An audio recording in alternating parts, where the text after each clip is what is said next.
Sem dúvida, a razão estava embutida no que Eva estava fazendo. A questão que se coloca na apologética é: quais são os fundamentos dessa razão adequada que ela usou? Após a queda, esses fundamentos agora são questionados. No texto da Escritura que eu estava procurando, 2 Coríntios 11:3, Paulo diz: receio que, assim como a serpente enganou Eva com sua astúcia, a mente de vocês seja desviada da simplicidade e pureza da devoção a Cristo. Tenho certeza de que você deve ter muitas perguntas. Sim. Diga-me.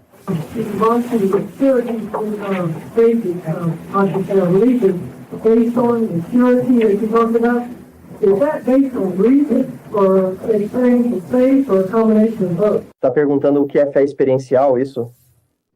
Spiritual faith means basically we have responded in a certain way and seen that we do in our lives, but you have to be right down. Não, tudo bem. Você já disse o suficiente para que eu saiba em que estágio você está. E eu diria que não é nenhum dos dois. Que não é a razão, se você quer dizer com isso a manipulação das leis da lógica, como podemos fazer nossa lição de casa, como estudantes de seminário, ou a fé experimental, e que a colocamos à prova e à experiência, e descobrimos que ela funciona. A propósito, nenhuma delas pode lhe dar a certeza infalível de que você é salvo, que a Bíblia nos oferece. Eu diria antes que Deus deu uma revelação clara. O que pode ser defendido porque é a única base para você saber qualquer coisa. E que essa revelação clara, em conjunto com o testemunho interno do Espírito Santo, nos dá uma certeza infalível de nossa fé.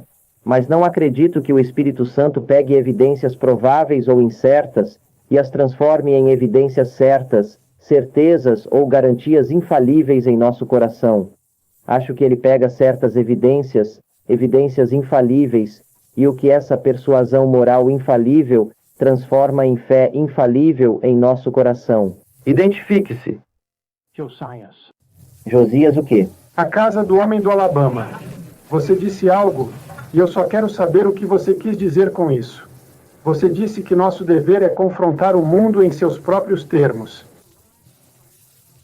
O que eu quis dizer com isso é apologética no sentido clássico de uma resposta ad hominem de onde o mundo está vindo, onde saímos da reserva e duelamos com eles em seu próprio quintal. Acho que o que eu quis dizer com isso, Josiah, não quero colocar palavras na boca de Greg, mas presumo que esse não seja um ponto de controvérsia entre nós. Espero que não. Estamos sempre buscando mais concordância do que discordância. Espero que não venhamos a descobrir mais discordâncias. O que quero dizer com isso, você vê? A preocupação neste ponto é mostrar, ambos concordamos, que toda a vida e visão de mundo do pagão é construída sobre uma mentira. Deus se revela claramente a todos os homens. Os homens têm esse conhecimento. Eles trocam a verdade da mentira. Portanto, seus pensamentos se tornam fúteis. Vemos homens brilhantes no mundo. Vemos os sarcásticos e os humildes deste mundo. Eles são formidáveis. Mentes intelecto, e eles constroem sistemas filosóficos incrivelmente complexos e intrincados que às vezes são muito intimidadores para nós.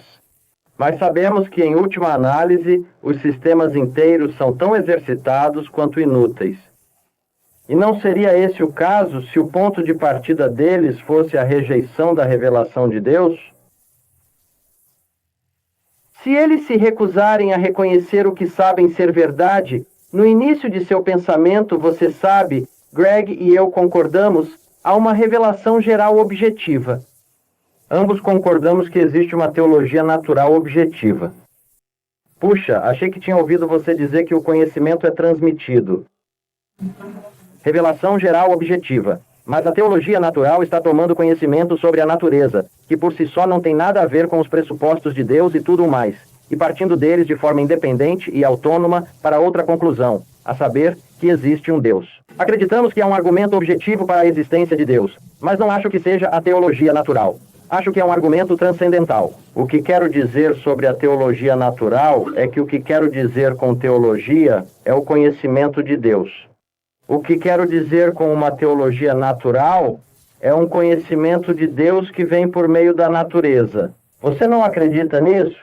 Estou disposto a acreditar nisso, mas há uma distinção entre o que você está chamando de conhecimento de Deus, seja ele imediato ou não. Bem, podemos esquecer isso. Eu apenas pensei que tínhamos um ponto de concordância, o que obviamente não temos, porque você está rejeitando a dimensão imediata.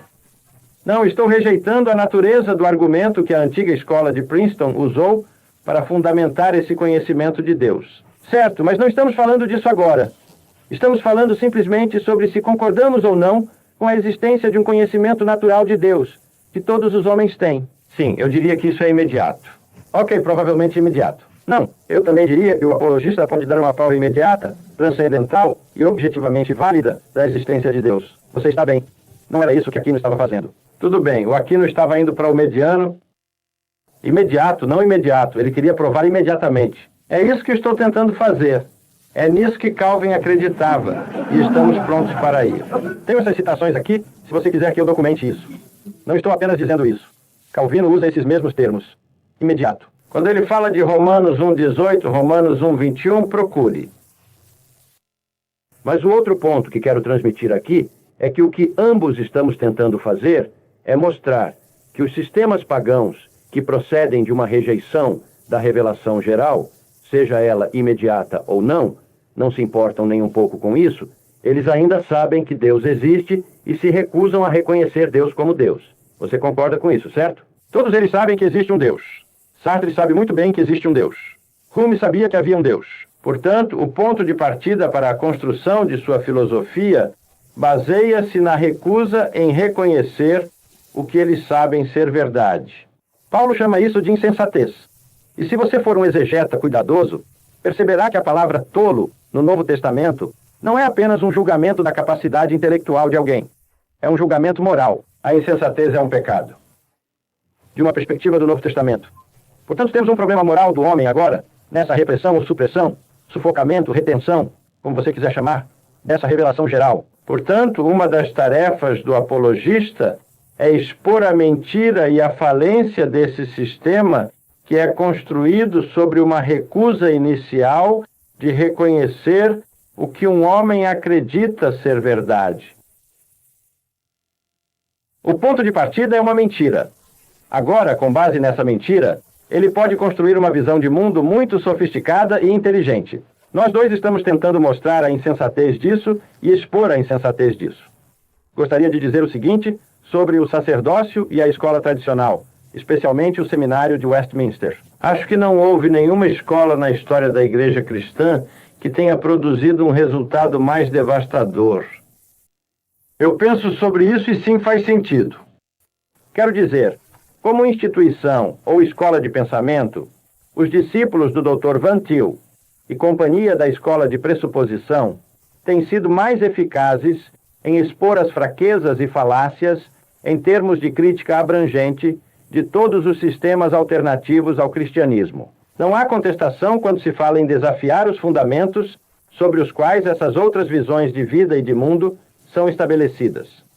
Eles eram muito, muito próximos, eu acho. Nossa discordância está em como substituir o que foi demolido por uma apresentação positiva da veracidade da fé cristã.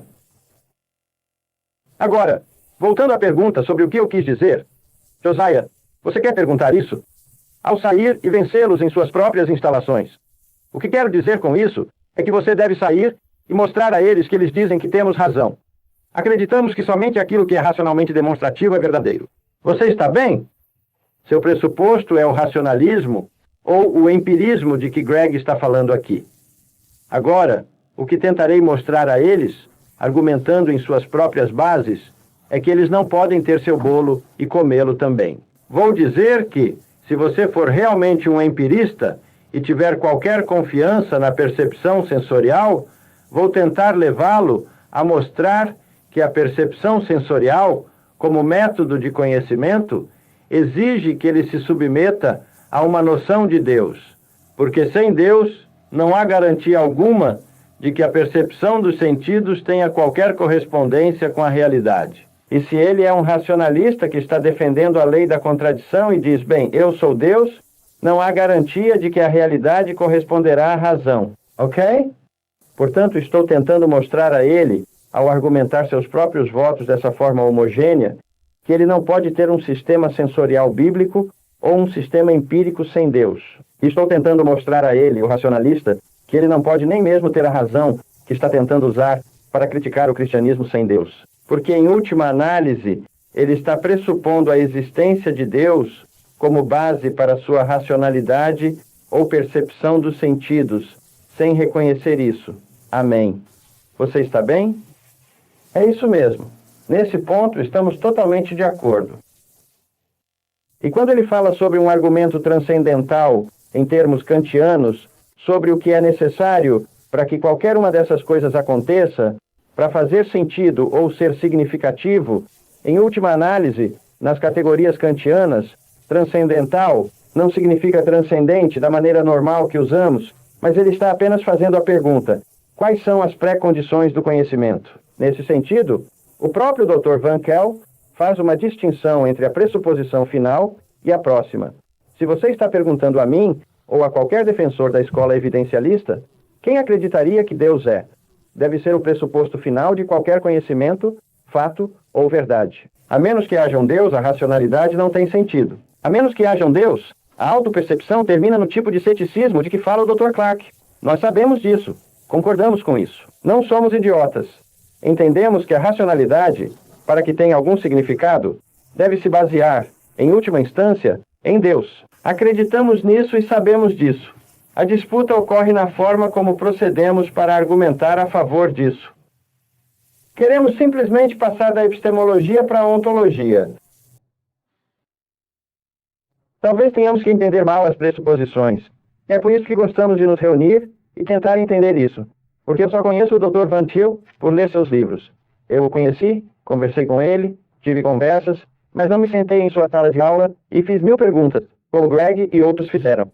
É por isso que gosto de conversar com os defensores dos pressupostos na escola o máximo possível para esclarecer essas diferenças, se é que elas existem, e talvez sejam apenas 10% do T-plot. Não sei, mas o ponto a que estamos tentando chegar é que queremos começar com a epistemologia e passar para a ontologia.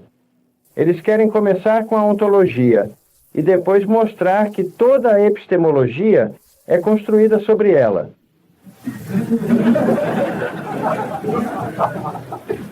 Eu tenho minha versão disso, quero dizer, estamos chegando a algum lugar quando falamos sobre o que temos em comum e o que não temos. Rapaz, os últimos minutos do que Archie está dizendo soam como puro pressuposicionalismo, e é simplesmente fantástico, e ele está certo.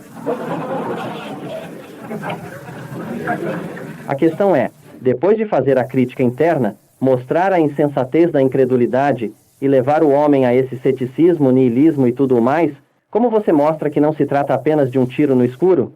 Você diz, bem, eu quero ser cristão porque é muito desconfortável ser um niilista e tudo mais. Ou seja, qual é a natureza do argumento positivo a favor do cristianismo? A propósito, esse é o tipo de coisa que realmente me encorajou quando o RC e eu fizemos essa viagem de avião e estávamos meio que indo e voltando, porque é bastante evidente que ele e eu queremos fazer isso, destruir o sistema de intercalação e deixá-lo sem nada para se apoiar. Mas agora a pergunta é, qual é o tipo de argumentação que é moralmente exigida e epistemologicamente sólida ao lidar com uma apresentação positiva do Evangelho? E eu diria que o motivo pelo qual tenho esse problema em aceitar o termo teologia natural é que a teologia natural diz que, com base em fundamentos autônomos, ou seja, sem nenhum compromisso com a existência ou não de um Deus, adotando uma perspectiva neutra, podemos considerar algum fato sobre o universo, por exemplo, que todo evento tem uma causa, e a partir disso podemos argumentar que existe um Deus. Agora, a apresentação da prova cosmológica feita por RC esta tarde, apesar de todas as complexidades filosóficas detalhadas sobre as quais podemos estar falando, meu problema real tem a ver com isso. Primeiro, não acredito que o argumento seja sólido. Em segundo lugar, mesmo que fosse, isso só levaria à probabilidade. E, consequentemente, não é uma ferramenta apologética adequada. Primeiro, porque bons filósofos podem, de fato, refutar essa forma de argumentação. E, em segundo lugar, mesmo que não o refutassem, isso não nos daria, de fato, essa garantia total de que estamos falando. Por outro lado, há uma forma de argumentação chamada transcendental que diria que ninguém é autônomo e ninguém é neutro. E, na verdade, embora todos nós finjamos ser autônomos e neutros, não conseguimos nem dizer que a grama do campo é verde. Não podíamos nem mesmo fazer predição. Não poderíamos predicar uma coisa de outra se não dependêssemos do conhecimento de Deus, que temos imediatamente na criação, na consciência e em tudo o mais. Assim, o transcendentalista diz, quais são as condições prévias do conhecimento? Ele não argumenta a partir de uma plataforma iminente até um Deus transcendente. Ele argumenta que, na verdade, você não poderia saber nada, não poderia nem mesmo argumentar, de uma forma ou de outra, para cima, para baixo ou para os lados, sem um Deus. Por isso, não é a passagem da metafísica para a epistemologia, ou da epistemologia para a metafísica, que nos separa. Vou explicar isso, pois sei que alguns de vocês não frequentaram os cursos técnicos em que esses termos são usados. Metafísica é a doutrina do ser, o que é real, o que é verdadeiro, qual é a estrutura e o que de fato existe no universo. As coisas que têm existência, a metafísica. E a doutrina de Deus é uma doutrina metafísica, porque estamos falando sobre o ser de Deus, especialmente um ser transfísico, seja ele Deus, ou a perda da lógica, ou o que quer que seja, metafísica. A epistemologia pergunta: como você sabe o que sabe? Quais são os critérios de conhecimento? O que é um estado de crença? E as perguntas que têm a ver com o conhecimento e o processo de conhecimento.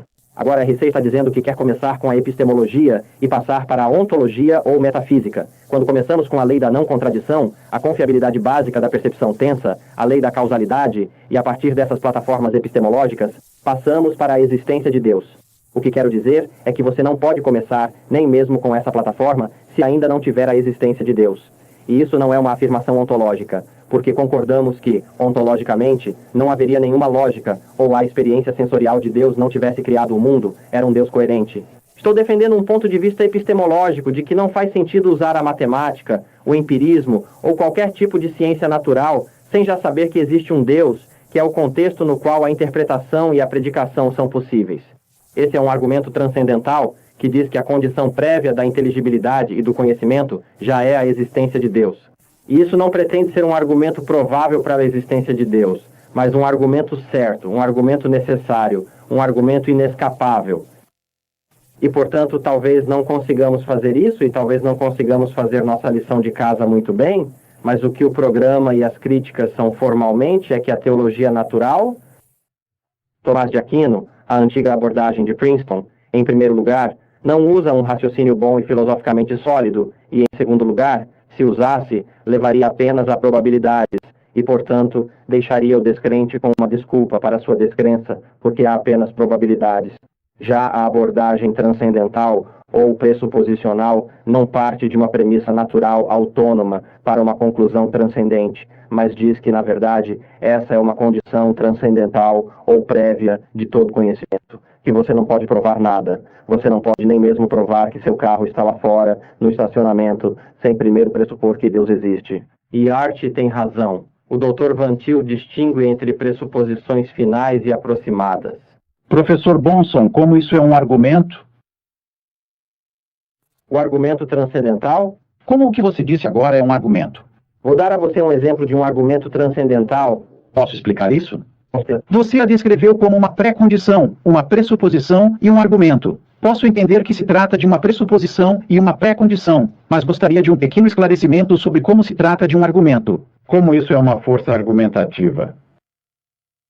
Sim, é claro. Agora, Kant não é o tema da discussão desta noite, mas podemos ter certeza de que Immanuel Kant pensou que estava argumentando em sua crítica da razão pura. E quando ele expôs sua filosofia transcendental. Mas vou lhe dar uma coisa mais simples de seguir transcendentalmente, que era muito anterior a Kant, e algo que nem RC nem eu contestaríamos, imagino, em Aristóteles. Aristóteles diz: como você prova a lei da não contradição? E em seu pequeno parágrafo, que é muito curto, mas é devastador, Aristóteles diz: bem, você pode tentar argumentar a favor disso com base em seus próprios fundamentos, e nesse caso é um raciocínio circular, ou você pode ter um argumento que vai para outras premissas, e outras premissas, e outras premissas que levam à eternidade e nunca resolvem a questão. Porque nenhuma dessas opções vai funcionar, mas, segundo ele, podemos argumentar a favor da lei da não contradição a partir da impossibilidade do contrário. Ele diz: finja que você não se apega à lei da não contradição. Quais são os efeitos? Na verdade, você não pode nem mesmo argumentar se não se apegar à lei da não contradição. E apesar de toda a conversa sobre racionalidade, lógica e tudo mais, Dr. Van Til e Frame e Bonson e Poitras e tudo mais, nunca negamos isso nem por um momento. A questão é se a lei da não contradição é de fato seu próprio fundamento epistemologicamente, ou se deve haver algo além disso, e eu argumentaria que há. Mas Aristóteles tem um argumento transcendental a partir da impossibilidade do contrário, e essa é exatamente a linguagem de Van Til, quando ele diz que podemos provar que Deus existe a partir da impossibilidade do contrário. A partir desse ponto, é um argumento para os benefícios necessários. Deixe-me fazer uma pergunta a você que pode... Em minhas aulas de apologética, tenho o que chamo de reconstrução do argumento ontológico de acordo com as linhas de pressuposição. A dificuldade foi desenvolvida em sua maior parte por John Freeman e por mim, e você não a encontra em nenhum lugar da literatura de Van Til. De certa forma, você pode chamá-lo de reconstrução do argumento ontológico, mas, em outro sentido, é uma reconstrução do argumento cosmológico. E, por fim, acho que alguns intérpretes de Van Til estão certos quando dizem que se trata, na verdade, de uma reconstrução do argumento teleológico. O que você está dizendo o que ele está dizendo é, basicamente, no pequeno panfleto de Van Til, Why I Believe in God, Porque Acredito em Deus, que talvez seja a melhor declaração do que ele faz em apologética que você pode encontrar. Primeiro, mostra o caráter do homem, que cavalheiro cristão precioso ele é. E, em segundo lugar, mostra a você a natureza do raciocínio dele, devido à impossibilidade do contrário. Van Til diz que, com base em suas pressuposições, você não pode explicar nem a ordem nem a desordem. Ou seja, unidade ou desunião neste mundo. Você não pode me mostrar porque há unidade ou desarmonia em qualquer coisa, porque tudo não é igual ou porque tudo não é, em última análise, diverso. Por outro lado, no meu sistema de pensamento, posso dar a você a base para a unidade e a diversidade, o uno e o múltiplo. E, portanto, esse é um argumento transcendental. Mas você vê que, em um sentido sutil, isso soa como um argumento teleológico. Posso mostrar a você a ordem racional, intelectual ou epistemológica de todas as coisas se você começar pelo meu instinto. A revelação do meu Deus. Certamente não é teleológico no sentido tradicional, natural e teológico, mas tem um paralelo ou uma analogia, algo como um reflexo disso. Mas você está certo, há elementos do movimento ontológico nessa coisa transcendental também. A propósito, como filósofo, o que me fascina tanto é um argumento muito sutil, mas poderoso. Você tem dúvidas? Alguém perto do Craig, sim.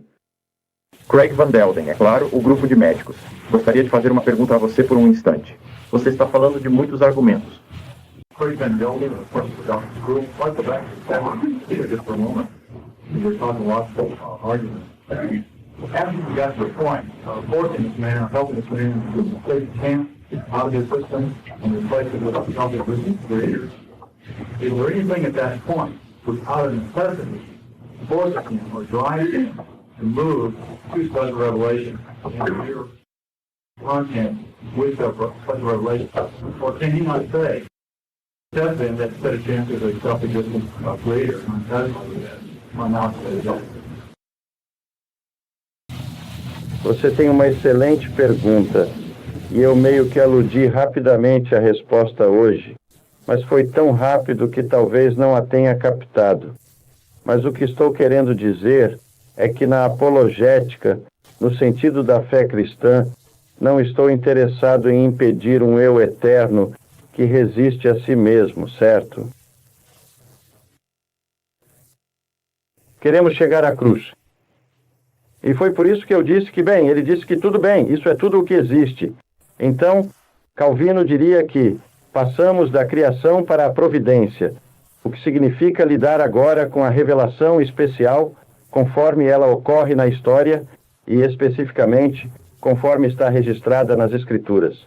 Portanto, o próximo item importante da apologética deve ser a defesa da integridade histórica e da confiabilidade dos escritos sagrados. Você está bem? Mas é para lá que eu iria em seguida, porque a revelação geral nos dá apenas um conhecimento geral de Deus. Ela não nos dá a Trindade. Ele não nos dá o processo de redenção e tudo mais. Posso terminar isso? E então você pode responder. É claro que assim que entramos em questões de história, como eu estava dizendo hoje, você entra cada vez mais e mais e mais e mais e mais e mais na indução. E é por isso que todo mundo parece estar muito preocupado.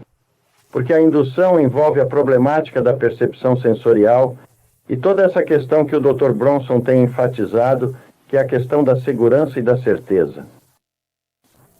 Gostaria de dedicar 3 minutos à resposta à sua pergunta, mas ao mesmo tempo responder a algumas das coisas que o Greg apontou, porque essa questão da certeza é uma das que recebo o tempo todo. Uma das principais críticas que recebemos é que tudo o que deixamos para as pessoas são probabilidades, onde a abordagem pressuposicional nos leva com certeza. E certamente sou a primeira pessoa preparada para dizer que, às vezes, posso ficar com a cabeça muito baixa e deixar passar coisas que não deveria.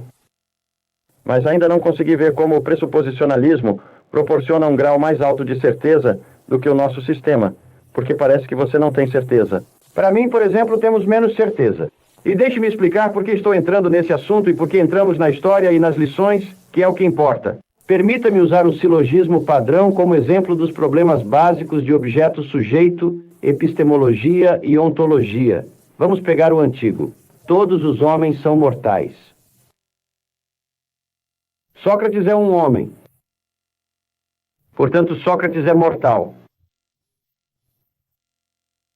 Agora eu digo, vamos chegar a uma conclusão. Sócrates é mortal. Você provou que Sócrates é mortal nesse silogismo? Se suas premissas forem verdadeiras, sim. Se minhas premissas forem verdadeiras, então eu lhe dei uma argumentação demonstrativa e convincente para a verdade da conclusão. Sócrates é mortal. Isso eu chamo de certeza filosófica. É convincente. Racionalmente convincente. Mas qual é o problema com isso? A verdade da conclusão depende da verdade da premissa. Como sabemos que todos os homens são mortais? Será que podemos saber com certeza que todos os homens são mortais? Estou falando de certeza filosófica. O que seria necessário para sabermos que todos os homens são mortais? Todos os homens teriam que morrer. E para que eu saiba que todos os homens são mortais, a única maneira de saber isso é postumamente. Certo? Posso analisar 10 zilhões de exemplos de mortalidade, mas... E de uma perspectiva empírica, uma perspectiva indutiva, eu nunca poderei saber isso. Deste lado da sepultura. A menos que Deus tenha dito a você antes. A menos que Deus tenha me dito, certo? Mas então tenho que enfrentar a pergunta: como sei que a voz que ouvi em meu ouvido era a voz de Deus? Porque ainda dependo da minha percepção sensorial e da indução nesse ponto de distinguir essa voz da voz do diabo. Então, de qualquer forma, em termos do meu silogismo aqui, minha premissa principal depende até certo ponto da indução, o que me coloca em um nível de incerteza. Como sei que Sócrates é, mesmo que eu saiba que todos os homens são mortais, como sei que esse sujeito em particular, Sócrates, é um homem? Talvez ele seja um clone. Talvez ele seja, você sabe, um biônico do século I, século IV a.C., reconstrução. Você sabe, havia muitos mágicos bons naqueles dias. Tenho certeza de que ele é um homem? Talvez um pouco de certeza. Não. A evidência é bastante forte, diretamente para a idade, mas não tenho certeza disso. Não sei tudo o que você precisa saber sobre esse indivíduo. Tudo o que posso dizer é que se todos os homens são mortais, se Sócrates é um homem, então certamente ele é mortal. Digo isso a você. Você está bem? É isso que estou tentando mostrar a você hoje. Que se algo existe agora, digo-lhe uma coisa. Algo sempre existiu, porque algo não pode vir do nada. Disso eu tenho certeza. Você está bem? Agora, o fato de que algo existe, que qualquer coisa existe, que até mesmo eu existo, envolve indução. E isso nos dá incerteza. A única maneira de termos certeza filosófica absoluta sobre qualquer coisa é no âmbito puramente formal. Portanto, a existência de qualquer coisa, e até mesmo a minha existência, envolve indução. E isso nos dá incerteza. A única maneira de termos certeza filosófica absoluta sobre qualquer coisa é no âmbito puramente formal. Bem, infelizmente isso não nos leva ao mundo real. E assim que entrarmos na indução, entramos no nível de incerteza. Você está bem? Agora, há um problema com essa palavra certeza. A palavra certeza é usada pelo menos de 3 maneiras diferentes. Em termos de demonstração filosófica e racional, é convincente. Você está bem? Minha versão é que somente a lógica e a dedução anteriores podem fazer isso. Isso não nos ajuda a chegar ao mundo real. Segundo, o termo certeza é usado para descrever um estado de sentimento que está associado a uma ideia ou afirmação. Nesse ponto, acho que David Hume nos prestou um grande serviço em sua análise da natureza da crença. Você pode me perguntar se eu acredito em Deus? E eu posso dizer a você que não. Ou posso dizer a você não. Ou posso dizer que acho que não. Ou posso dizer que não sei. Ou posso dizer talvez. Ou posso dizer que acho que sim. Ou posso dizer sim, ou posso dizer que sim, de uma forma ou de outra. Todos esses são diferentes graus de declarações, de estados de sentimento que se associam a uma ideia. Falamos de garantia, ou seja, uma segurança. As âncoras que seguram nossas almas e nos fazem seguir o caminho que elas seguem. O outro tipo de certeza sobre o qual falamos é o que chamamos, o que Greg chamou de moral, ou um disfarce, que é a certeza moral. Não acho que seja uma desculpa. Nós o usamos de forma muito eficaz em nossa sociedade. Vou dar a você um exemplo do que estou falando. Um homem entra em um tribunal. Ele está sendo julgado por assassinato. Vejamos o caso de Jack Ruby. Em uma tela de televisão, 50 milhões de pessoas o assistem atirar em Don Lee Harvey Oswald, na delegacia de polícia de Dallas. Não são apenas 50 milhões de pessoas que veem isso na TV e gravam em vídeo, mas há 50 pessoas na sala que veem isso pessoalmente, que o veem fazer isso pessoalmente. A arma está em sua mão. Suas impressões digitais estão por toda a arma. A bala no corpo, e a balística corresponde à câmara da arma e ao cano da arma. E tudo isso, certo? Agora chegamos à sala do tribunal com a evidência de que Ruby atirou em Oswald. Você tem certeza absoluta de que Jack Ruby atirou em Lee Harvey Oswald? Certamente que não. Certamente que não. Tudo isso pode ter sido encenado pela NBC para iludir 50 milhões de pessoas. E os 50 homens na estação podem ter sido todos eles que estavam em uma viagem de ácido enquanto isso acontecia. E tudo foi feito com espelhos. Mas você diz, espere um minuto. As impressões digitais do cara estão por toda a arma. E sabemos que não há duas pessoas no mundo com o mesmo conjunto de impressões digitais. Não sabemos que não há duas pessoas neste mundo que tenham todas as impressões digitais. Assim como não sabemos que todos os homens são mortais. Porque não examinamos cada conjunto de impressões digitais. Nenhum dos dois que encontramos até agora é exatamente igual. Mas talvez o que encontrarmos amanhã seja. Veja, esse é o ceticismo do quociente de probabilidade que Hume apresenta. Isso mostraria que talvez Lee Harvey Oswald ou Jack Ruby não estivessem de fato armados. Então aqui, eu sou apenas um advogado de defesa, e me apresento ao tribunal, e digo que talvez tudo tenha sido um negócio maciçamente planejado pela NBC, uma ilusão em massa das pessoas que estavam lá. Todos eles estavam sob efeito de LSD, e as impressões digitais de Jack Ruby podem corresponder às das armas, mas não são do mesmo homem. E posso argumentar filosoficamente que o corpo não pode provar sua culpa. É por isso que temos uma categoria neste mundo de dúvida razoável, de culpabilidade moral. Quantas provas são necessárias para que Deus dê ao mundo antes de nos responsabilizar? Quem disse que precisamos ter argumentos racionalmente inescapáveis para sermos moralmente culpados? Para responder a Jesus Cristo? Quem já inseriu isso no jogo? A Bíblia não diz isso. A Bíblia diz que Deus está nos responsabilizando pelas provas que nos deu. Que isso é suficiente para nos fazer concordar com as evidências que foram apresentadas. Agora, se você quiser uma evidência filosoficamente perfeita, ou um conhecimento perfeito de qualquer coisa, incluindo sua própria existência, sem mencionar a palavra de Deus que Ele nos deu, vou lhe dizer o que você terá que ter. Você terá que fazer melhor do que tentar algum tipo de pressuposição. Porque você sempre enfrenta uma acusação. Sua própria pressuposição da existência de Deus é arbitrária. E com certeza é a única coisa que faz sentido no mundo. É a única coisa que faz com que a racionalidade esteja presente no mundo. Mas talvez o mundo não faça sentido. Grande coisa. Mas essa é a única que funcionará. É aí que o niilista volta e diz, claro, isso não funciona. Você pode me dar essa história de quando começamos com Deus? Você não tem nenhuma certeza disso. Você tem uma preferência. Você tem uma afirmação pessoal. Filosoficamente. Você tem menos certeza porque é objetivo. Então você tem, quando tem dados objetivos, um vórtice. Agora, quantos acertos engraçados você tem, certo? Você não tem direito a receber o prêmio. O que você acha disso? O problema com o qual estamos lidando aqui, o problema com a criatura, é que a única maneira que consigo imaginar para ter certeza absoluta sobre qualquer coisa é ter onisciência. Isso, nós sabemos disso. Isso pertence a Deus. Somos criaturas que sentem com base nas informações e no testemunho que Deus nos dá. E que tipo de evidência Deus dá ao mundo por meio da qual Ele espera que o mundo o siga. Deus simplesmente dá pressupostos?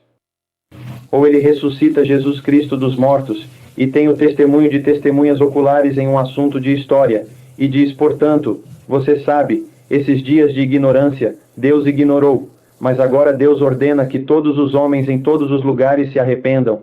Ele mostrou que julgou as pessoas por essa pessoa que ele provou por meio da ressurreição. Ao considerar a ressurreição de Jesus Cristo como uma evidência que torna o mundo inteiro moralmente comparável, você pode ver que a ressurreição de Jesus Cristo é a prova de que o mundo inteiro é um lugar onde você pode se sentir melhor. Certamente não temos certeza absoluta, temos o suficiente para nos mandar para o inferno. Não nos submetemos a isso. Acho que muito mais precisa ser dito sobre a certeza, e não conseguiremos responder a muitas perguntas se eu disser o quanto gostaria. Mas deixe-me fazer algumas observações rápidas sobre a certeza, conforme mencionado por RC. Ele diz que a certeza se aplica apenas à certeza dedutiva como essa. Eu gostaria de dizer que isso nem se aplica a você. Por mais estranho que possa parecer, em termos de lógica moderna e em termos de argumentação transcendental, posso mostrar a você que, na verdade, essa não é nem mesmo uma proposição certa. Posso dar a você a verdade sobre as premissas. Observe que essa é a forma do argumento. Isso não é nem mesmo racionalmente certo. Todo A é B, C é A, nunca é o quê? C é B. Agora, há duas razões pelas quais isso de fato não é dedutivamente certo. Em primeiro lugar, se isso for certo, deve ser uma aplicação da lei do modus ponens. Muito bem, essa é a lei básica da lógica. Se A, então B, A, portanto B. Agora, você sabe que isso é uma aplicação da lei do modus ponens? Bem, temos quase certeza. Parece bastante simples. Não poderíamos estar errados até que você faça a analogia da lógica com a matemática e comece a dizer que, bem, 2 mais 2 é 4. Você tem certeza disso? Bem, parece que sim, porque parece bastante fácil. É de baixo nível e tudo mais. Mas agora, muito rapidamente, se eu desse a você um número de 5 dígitos e um número de 5 dígitos, e depois desse a você uma resposta e dissesse, agora isso também é verdade? Bem, podemos dar uma olhada rápida e dizer, sim, isso também é verdade. E eis que você volta atrás e diz, por mais que eu conheça as regras da matemática, por mais que eu saiba quais são esses números e meus sentidos não me enganaram, na verdade, eu cometi um erro de matemática. Portanto, não se trata de uma questão sobre as leis da matemática, mas sim se eu apliquei as leis da matemática. E mesmo em casos de baixo nível, você sabe, todos os homens são mortais. E Sócrates é um homem, surge a pergunta, mesmo para os lógicos, você está aplicando suas leis formais? Você pode estar enganado ao identificar um caso de modus ponens. E você vê, essa é uma das coisas que Pagan, Willard Van Orman Klein, o lógico de Harvard, apontou de forma tão reveladora que ninguém pode ser puramente formal e ninguém pode ter certeza dedutiva desse tipo. E em segundo lugar, há essa questão. Por que a lei do modus ponens deve ser aceita? Bem, vou dar a você uma explicação bem resumida sobre isso. O modus ponens, ou seja, se A, então BA, portanto B, deve ser aceito com base nesses fundamentos. Se essa caixa preta for verdadeira, e não vou explicar toda a filosofia técnica para você, pois isso o aborrecerá e provavelmente o mandará para casa. Mas seja o que for, se isso for verdade, então o modus ponens é válido. Segunda premissa. Todas as coisas ditas na caixa preta são verdadeiras. Conclusão. O modus ponens é válido. Agora, como você sabe que o modus ponens é uma forma válida de argumentação lógica? Bem, esse é o meu argumento a favor do modus ponens. Em resumo, qual é o problema? O próprio argumento está usando o modus ponens para provar o modus ponens. Mesmo que haja algo além do modus ponens, em certo sentido, ele ainda precisa ser lançado dessa forma. E, portanto, esse argumento, de fato, é incerto no sentido mais radical em dois sentidos. Primeiro, porque não tenho certeza se é um caso de modus ponens, pois sempre posso cometer erros em matemática e lógica. E, em segundo lugar, nem mesmo o modus ponens pode ser defendido sem o modus ponens. Portanto, se você acha que somente a lógica e a matemática nos dão certeza, minha resposta é que, apenas fazendo o papel de advogado do diabo, nem mesmo elas dão certeza. Bem, o que dá a você certeza? Bem, você sabe que tem sido um distinto reformado, certo? Nesses 400 anos, sola a escritura. Não é o meu raciocínio, não é a minha identificação da grama verde. Nada é certo neste mundo, nem mesmo meus argumentos apologéticos por falar nisso. A única coisa que é certa é a palavra de Deus. Como você pode ter certeza disso? É certo porque aquele que o diz não pode cometer erros? Bem, agora como você chegou a isso? Deixe-me ver. Como disse Calvino, há essa revelação geral objetiva na autoatestação da Escritura e, como diz a Confissão de Westminster, por todos esses meios ela se mostra como a palavra de Deus. E Paulo diz que, de fato, todos os homens não têm desculpa se não aceitarem a pregação do Evangelho. Agora, em que tipo de argumento Paulo poderia estar pensando? Bem, em Romanos e em 1 Coríntios, onde ele faz esse tipo de declaração, ele fala sobre a insensatez da incredulidade e o que acontece se você rejeitar essas declarações. Ouso dizer que essa é uma forma primitiva de um argumento transcendental. Ele está argumentando a partir da impossibilidade do contrário. A propósito, tem um artigo intitulado Pragmatismo, Preconceito e Pressuposicionalismo, que fala sobre a certeza filosófica ou epistemológica e como os pressuposicionalistas lidam com isso, e vou indicar a você esse artigo. Se você tem apenas a probabilidade de que a Bíblia seja a palavra de Deus, ou que Deus exista para todo o resto, isso deve significar pelo menos o seguinte, que embora existam muitos motivos para você pensar que a Bíblia é a palavra de Deus, existem alguns para pensar que não é. Porque se não houvesse motivos para você pensar que a Bíblia não é a palavra de Deus, isso não seria uma probabilidade, seria uma certeza. Assim, quando o RC ou qualquer apologista de Princeton diz que muito provavelmente a Bíblia é a palavra de Deus, ele também está dizendo que há uma pequena probabilidade de que não seja. Pequena, você pode pensar que a probabilidade de que seja maior do que a outra, embora eu ouse dizer que ninguém sabe como avaliar a probabilidade quando se trata desse tipo de argumento. Portanto, dizer que um é mais do que o outro não leva a lugar algum. Todos estão perdidos em um mar de ceticismo se for apenas probabilidade. Mas mesmo que você pudesse dizer que há uma probabilidade maior de que a Bíblia seja a palavra de Deus do que de que não seja, você ainda está dizendo que há alguma razão para pensar que não seja. E ouso dizer que você não cumpriu a condição de Paulo de deixar o crente sem desculpas. Porque no dia do julgamento ele poderia dizer, mas Senhor, você não vê que havia alguma razão para pensar que a Bíblia não era a palavra de Deus? Paulo diz que não há razão para você pensar que o homem não tem uma desculpa. E é por isso que acho que temos que pressionar o homem para que ele veja que se ele não tiver uma base transcendental, não terá nada. E isso é uma forma de certeza. E então, um último ponto, e depois eu realmente quero deixar que você faça outra pergunta. A ressurreição é uma evidência, e é a prova de Deus de que Jesus é divino? Sem dúvida. Deus nos deu evidências de todos os tipos, você sabe, desde as 500 testemunhas da ressurreição até os milhões de estrelas no céu. Tudo o que existe, todos os fatos, são provas de que Deus existe e nos considera moralmente responsáveis. E a ressurreição é a prova por excelência. Mas observe o que Pedro diz. Que a casa de Israel saiba com plena certeza, não apenas provavelmente que ele ressuscitou dos mortos, mas com plena certeza. A palavra apostólica nos dá, de fato, certeza absoluta da ressurreição, e não apenas persuasão moral, nem simplesmente probabilidade. Eu diria que isso é possível porque os apóstolos perceberam que sola Escritura, a palavra de Deus, é o fundamento de toda certeza. E para negar isso, era preciso negar as próprias condições de inteligibilidade. Hey, como você sabe que a Bíblia é a palavra de Deus? Não ouvi uma única resposta a essa pergunta. Você citou a Bíblia, mas não citou eu sei disso pela impossibilidade do contrário. James, você... Sr. Boston, gostaria de saber se você poderia nos dar sua avaliação do método apologético de Paulo que ele usou no Monte Marte. Acho que você tentará nos mostrar que ele era um pressuposicionista e eu gostaria de saber se você nos permitiria responder a isso. Temos 12 minutos. Esse é um projeto formidável. Deixe-me apenas dizer que tem um ensaio publicado que trata dessa questão e que está disponível na livraria, e que RC falará sobre esse assunto amanhã à noite, então talvez isso possa... você tenha uma chance. Você é o Davi? Identifique-se, senhor. David Valesky. Eu sou da Carolina do Sul, Valesky. Você não pode saber nada com certeza, empiricamente ou indutivamente, certo? É isso que você está dizendo. Então você não pode saber nada com certeza, certo? Parece-me, porém, que as Escrituras, e aqui você volta ao mesmo argumento, suponho, que as Escrituras dizem que você pode ter certeza, que repetidas vezes, os escritores das Escrituras dizem que essas coisas foram escritas para que você possa saber com certeza, e que você acha que os homens sabem com certeza que Deus existe. Mas você não pode saber com certeza se os homens sabem que Deus existe. Parece que você acaba tendo o mesmo ceticismo que Gordon Clark tem. Eu gostaria de saber qual seria a sua resposta a isso. Novamente, deixe-me repetir a diferença entre a forma como a palavra certeza é usada. A Bíblia fala de ter segurança. Tenho uma certeza abençoada, mas meu conhecimento sobre o que é a Bíblia e o que a Bíblia diz é falível, porque sou menos do que onisciente. Estou falando de certeza. Estou falando de filosofia. De uma maneira bem definida tecnicamente. E nesse sentido não tenho certeza de nada, mesmo quando estou bem aqui.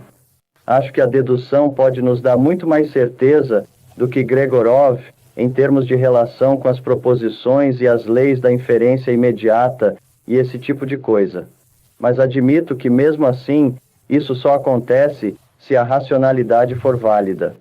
E a única maneira de você ter a racionalidade válida, eu já disse, é que, em última análise, Deus existe.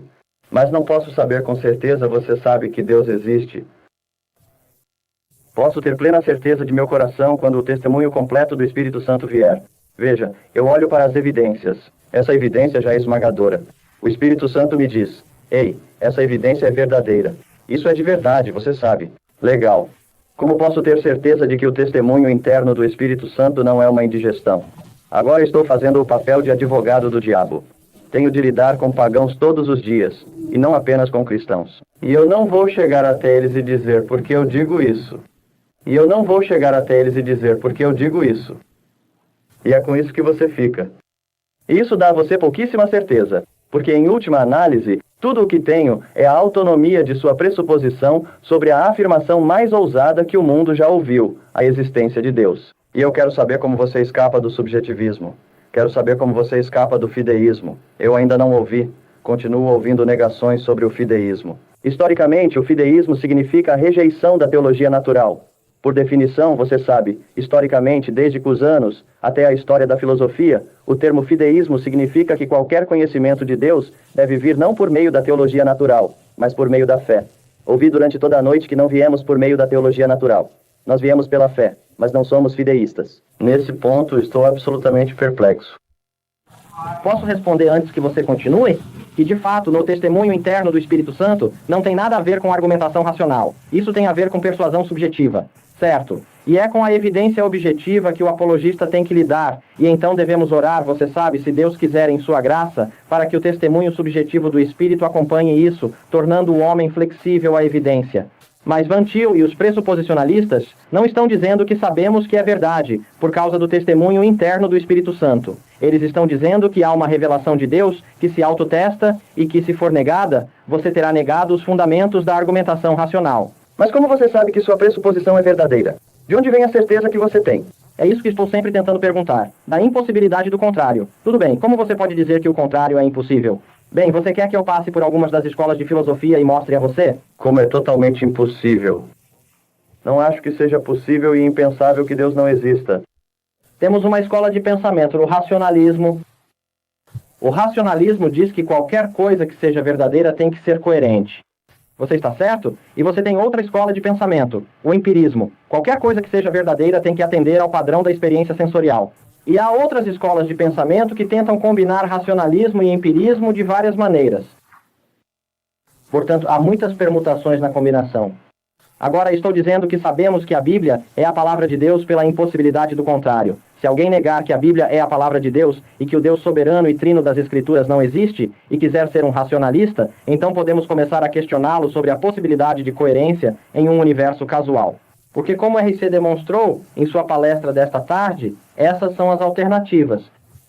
Podemos mostrar que, de fato, o racionalista precisa ser um irracionalista para dar início ao seu racionalismo.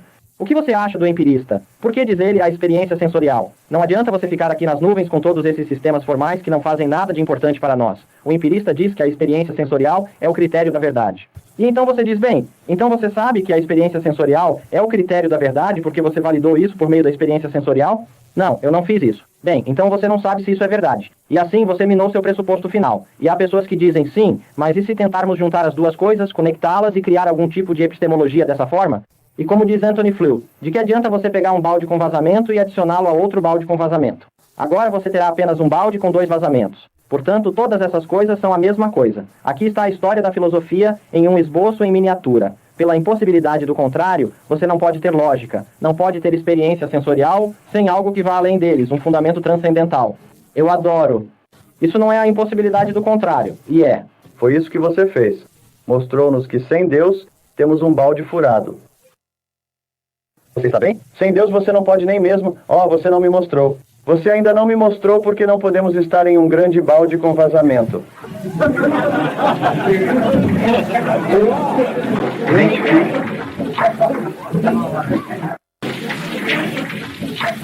Acho que é preciso se afastar do fato histórico do que aconteceu com o pensamento de apologética da Transilvânia. Se você for seguir sua teologia natural, terá que cortá-la em algum momento. De onde você vai estar? Apenas sua apologética. E sua apologética não poderá ser relacionada à sua teologia sistemática. E, no meu entendimento, você não tem esse problema. Se você for seguir sua teologia natural, não precisaria cortá-la em algum momento. Uma observação antes de eu deixar você responder. Acho que devemos ter cuidado ao dizer que homens como Cornwall e outros caíram em uma armadilha. Se eles pensaram algo, é melhor levarmos isso a sério, mesmo que cheguemos à conclusão de que eles estavam errados. Dr. Stroll, sim. Estou muito satisfeito com o que a Princeton School fez em sua defesa das Escrituras. Acho que essa é a melhor defesa das Escrituras que o mundo já viu.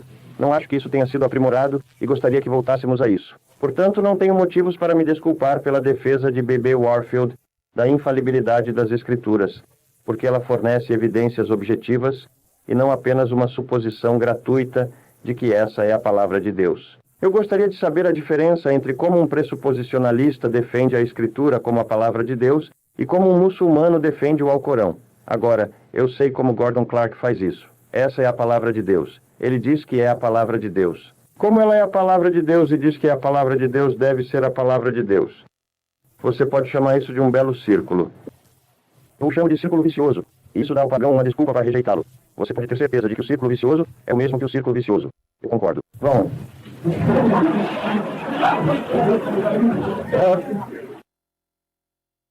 Eu sou Herbie Clinton. Ninguém de lugar nenhum. Eu sou assim. No meio da minha pergunta, vou fazer a você uma pergunta de sim ou não. Você está se sentindo bem? O que você está dizendo é que filosoficamente os homens não podem ter certeza. Você já disse isso, certo? Em última análise, sim. E Deus poderia, portanto, já que é a fonte de toda a lógica, a fonte da verdade e da sabedoria, estar certo? Deus pode ter certeza? Sim, sim, você está bem. Preciso dizer sim a isso. Bem, então, o que eu realmente quero saber é que eu quero ter certeza da sua posição. Quero saber exatamente o que você quis dizer. Você está dizendo, então, que o único que é filosoficamente certo é Deus? Sim. Portanto, para que tenhamos alguma certeza, e não a certeza filosófica, mas a certeza do sentimento de que você estava falando, é preciso olhar para a revelação que Deus fez de si mesmo. E isso nos dá a certeza, e o Espírito Santo trabalha em nós. Que essas coisas juntas nos dão a certeza de que você estava falando e, portanto, a única maneira de termos essa certeza é olhar para a revelação de Deus na natureza. Não, não é isso que você quer dizer. Não, estou dizendo que Deus nos criou como criaturas. Estou falando como cristão agora. Acho que Ele nos criou como criaturas. Ele nos deu capacidades finitas de aprendizado. Não sou cético com relação ao conhecimento significativo e ao discurso significativo. Sou cético com relação ao conceito técnico de serviço filosófico absoluto. Mas não sou um cético de senso comum. Acho que Deus nos deu a capacidade de aprender coisas. Ele nos deu uma mente com a qual podemos aprender e pagar por ela. Ele nos deu... Não é uma percepção de sentido perfeito. Nossos sentidos podem de fato ser enganados. No entanto, quando vejo um caminhão descendo a rua, saio do caminho. Tenho confiança suficiente na confiabilidade básica de minha percepção sensorial em um nível de senso comum, como criatura, criando a imagem de Deus, finita, limitada em minha percepção, fraca e sem brilho em certos aspectos de minhas habilidades sensuais. No entanto, tenho um talento para o conhecimento. É viável, é prático, e por isso sou culpado de tomar decisões morais criaturais. Tudo o que estou dizendo nesse momento... Não sou onisciente. Não acho que isso justifique o tipo de ceticismo de que Hume falava, ou mesmo de que o Dr. Clark fala. É quase injusto dizer que o que dizemos é que, bem, provavelmente Deus existe. Essa palavra tem uma conotação emotiva. Uma coisa é eu dizer, bem, sim, provavelmente Deus existe. Outra coisa é eu dizer que reconheço que não sou infalível, que não sou onisciente e que não posso dar a você o tipo de certeza com que Deus pode falar. Mas vou lhe dizer uma coisa, amigo. As evidências da existência de Deus são tão esmagadoras que é melhor você se arrepender logo, sabe? Não estou dizendo que provavelmente exista um Deus. Estou dizendo que certamente existe um Deus. Tenho certeza de que existe um Deus. Aqui está o motivo de eu ter certeza. Acho que as evidências de que existe um Deus são esmagadoras. E que você precisa fugir da razão e fugir da percepção normal dos sentidos para escapar das evidências da existência de Deus. Estamos dizendo que as evidências da existência de Deus são tão esmagadoras que se um homem negar a existência de Deus, ele estará enfrentando, você sabe, uma decisão imoral. Não porque haja uma deficiência na evidência objetiva. Calvino nunca diz que as evidências são insuficientes para nos tornar culpados. A insuficiência está em nossa disposição moral contra Deus. Há evidências suficientes para nos condenar pelo pecado de rejeitar Deus e seu Salvador, Jesus Cristo, neste mundo. Apenas tome cuidado com a forma como você está falando sobre essas coisas prováveis.